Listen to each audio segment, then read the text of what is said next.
day, vlog one, vlog one, whatever you call these things. I'll be doing these basically as a side project for Renaissance Periodization while I'm out here in Laguna Niguel, California with Chad Wesley Smith, interning again for my graduate degree. This is going to be kind of a vlog series leading up to my first professional show, professional natural bodybuilder in the IPE. And like I said, it's going to just kind of be a little side project for RP while I'm out here. We don't eat until your father's at the table.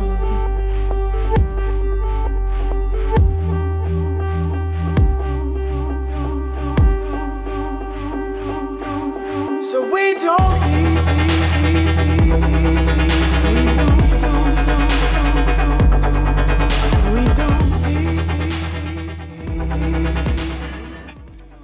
Kind of how I want these to go is I'm going to basically record a couple sets, 1 or 2 sets of each session that I do in the week. This is actually day 1, my ham glute focus day.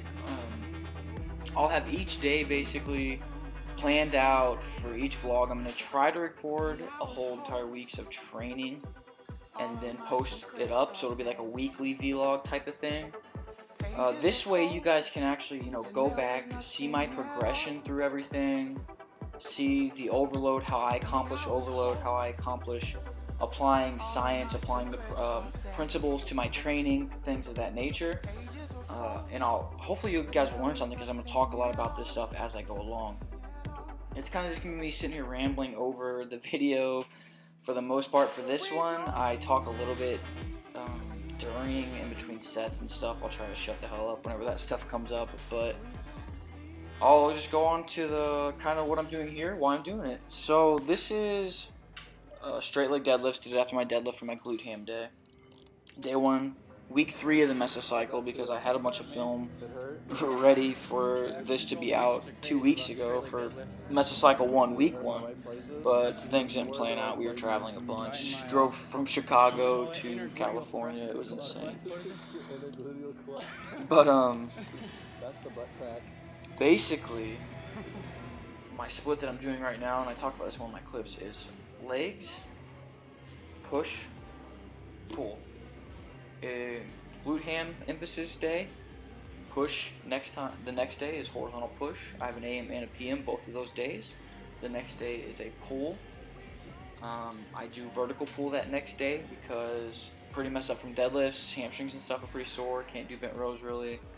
And I'll have legs again the next day, so instead of doing bent rows and really fatiguing my spinal erectors, glutes and stuff, I can do vertical pulling and not fatigue so much for the squat.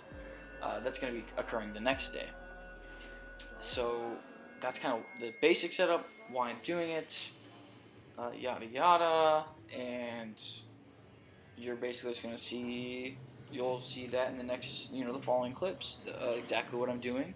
I'll pause it here and there to talk about it, but for now, enjoy the training and let me know if you have questions.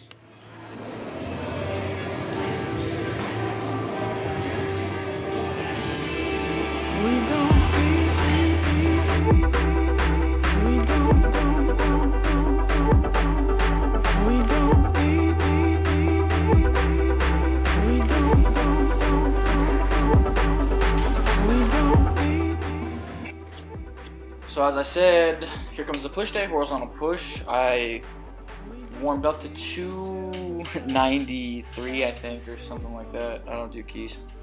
But it ended up being a volume PR. It was 290 for, I believe, 9, 8, 8, 8. Then back down sets, or down sets, not drop sets, down sets. My down sets were 250 something, it was around 55, 255 I believe. I did more sets, I believe 9, 8, 8, 8 again. So basically what I did was I matched week 1 where I did 270, I think 275, and I did 9 reps being 4 from failure, and I did another set where I was 4 from failure and I got 8. The next week, week 2, I matched those. So you match the previous weeks with more weight, and it should push you closer to that next week's proximity to failure. So if I did, let's say, 275 for 9 reps, being 4 from failure, if I added 5 pounds that next week and I did 9 reps again, probably going to be 3 from failure. Perfect. That puts me in that week's proximity to failure. And then you do this again, you match the reps again, and then on that added set for the next week, if you add a set, you just go that week's proximity to failure. It just so happened that I got 8 reps for most of my sets being the week's proximity to failure. So it worked out great. But that's how you progress for each and every session. This is how I did it for, just as how I did it for bench and stuff. So ended up getting, that first mesocycle, I'm within that 7 to 10 rep range, being that week's proximity to failure. It just so happened I got 9, 8, 8, 8, 8, like I said. And same thing for everything else I'm doing. Incline dumbbell, I think I just did 9 reps on that set. I think it was like set 3 or something. I did like 11, 10, 9, 9, or something of that nature. But basically the full session was 4 sets of flat bench, 4 down sets, and then my incline dumbbell press. In the PM, I had seated overhead easy bar tricep extensions, 4 sets with a top weight of 125, I believe, 4 down sets with a top weight of 105, and then I think lateral raises. And if I get to it, I do some forearm or trap work too. Honestly, I skip the majority of those super small muscle groups like calves and traps and forearms and all that. But I try to do it here and there, especially when I'm massing so I can grow.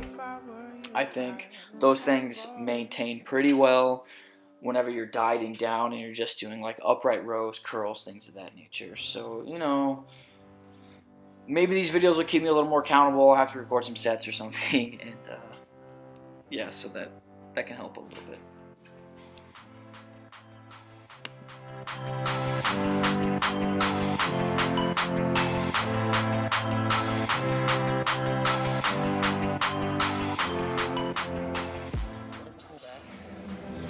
So by doing legs push pull and then doing my vertical pulling day today, I figured I'd be less fatigued for my squats than if I were to do bent over rows today or something. If I were doing bent over rows, probably a lot less stable on the squats than I'm going to be doing tomorrow. So I actually ended up doing something a little different for my mesocycle. It was a little bit different than normal, and I realized I wasn't going to be able to recover from it, so I had to switch everything around. That's why I'm doing this leg push pull, because normally I would do like a push legs pull or something like that, or like pull push legs instead of this. But so it's a little different, but I'm doing it.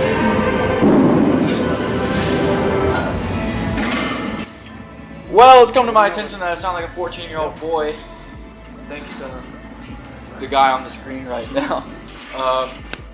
He's actually prepping for USPA Nationals in Las Vegas in how many weeks, Jagger?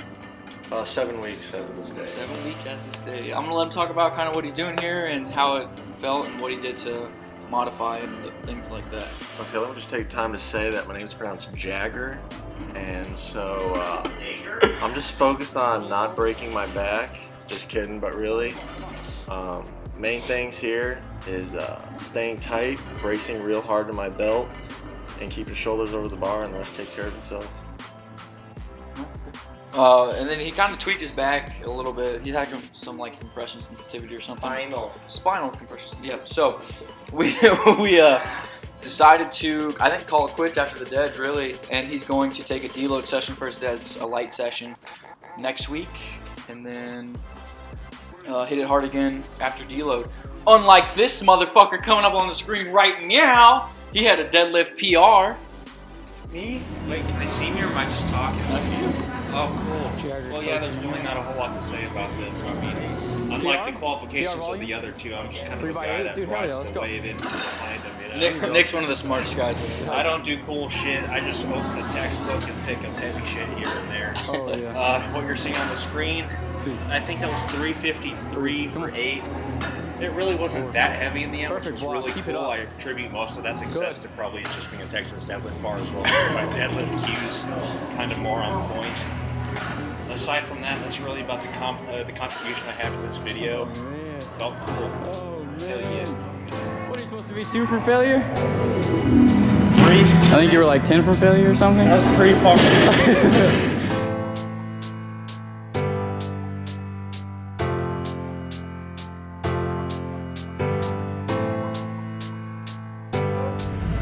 You're never prepared for anything. We all hate you. Put this in the vlog We so hate everyone you. knows what we really think of you. We hate you. Everyone hates you. We just want your ass. Right, Jack? Right.